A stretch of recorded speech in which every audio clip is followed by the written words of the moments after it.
ಸ್ನೇಹಿತರೆ, ನೀವು content creator ಆಗಿದ್ದರೆ ನಿಮಗೆ ಅರ್ನಿಂಗ್ಸ್ ಮಾಡೋದಕ್ಕೆ ಮತ್ತು ಹಣ ಗಳಿಸೋದಕ್ಕೆ ಯಾವ ಫೇಸ್ಬುಕ್ ಬೆಟರ ಅಥವಾ ಯೂಟ್ಯೂಬ್ ಬೆಟರ್ ಅಂತ ನಿಮಗೇನಾದರೂ ಒಂದು ಪ್ರಶ್ನೆ ಕಾಡ್ತಿದ್ರೆ ಆ ಪ್ರಶ್ನೆಗೆ ಈ ವಿಡಿಯೋದಲ್ಲಿ ನಾನು ಹೇಳ್ತೀನಿ.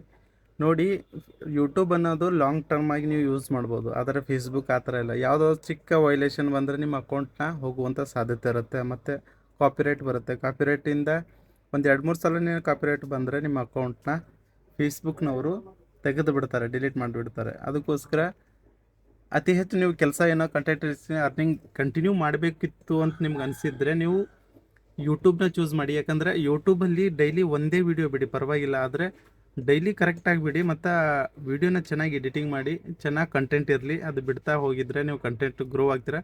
ನೀವು ಒಂದು ಫೇಸ್ಬುಕ್ಕಲ್ಲಿ 1,000 ವ್ಯೂಸ್ಗೆ 0.01 ಅರ್ನಿಂಗ್ಸ್ ಬಂದಿದ್ದರೆ ನಿಮ್ಮದು ಯೂಟ್ಯೂಬಲ್ಲಿ ಅದರದ್ದು 10 ಪಟ್ಟು ಜಾಸ್ತಿ ಬರುತ್ತೆ. ಅದಕ್ಕೋಸ್ಕರ ಆದರೆ ಬೇಗ ವ್ಯೂಸ್ ಬರೋದಿಲ್ಲ.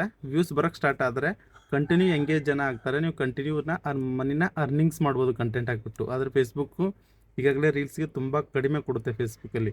ಅದಕ್ಕೋಸ್ಕರ ಮಾಡಿದರೆ ಇವೆರಡೂ ಯೂಸ್ ಮಾಡಿದ್ರು ಕೂಡ ಯಾವತ್ತಾದರೂ ಒಂದೇ ಅಕೌಂಟ್ ಫೇಸ್ಬುಕ್ಕಲ್ಲಿ ಹಾಕಿದ್ರಿ, ಆ ಅಕೌಂಟ್ ಏನಾದರೂ ಇಶ್ಯೂ ಆಯಿತು ಅಂದ್ರೆ ಮತ್ತೆ ನೀವು ಝೀರೋಯಿಂದ ರೀಸ್ಟಾರ್ಟ್ ಮಾಡಬೇಕಾಗುತ್ತೆ. ಆದರೆ ಯೂಟ್ಯೂಬಲ್ಲೂ ಕೂಡ ರೂಲ್ಸ್ ಇದೆ, ಆದರೆ ಇಷ್ಟೊಂದು ಸೆನ್ಸರ್ ಡಿಟೆಕ್ಟ್ ಮಾಡಿ ನಿಮ್ಮ ಅಕೌಂಟ್ನ ತೆಗೆದುಬಿಡುವಂಥಷ್ಟು ಏನಿಲ್ಲ. ಸಿಂಪಲಾಗಿ ರೂಲ್ಸ್ಗಳಿದೆ, ಅವುಗಳನ್ನು ಫಾಲೋ ಮಾಡಬೇಕು ಅಷ್ಟೇ. ಧನ್ಯವಾದ.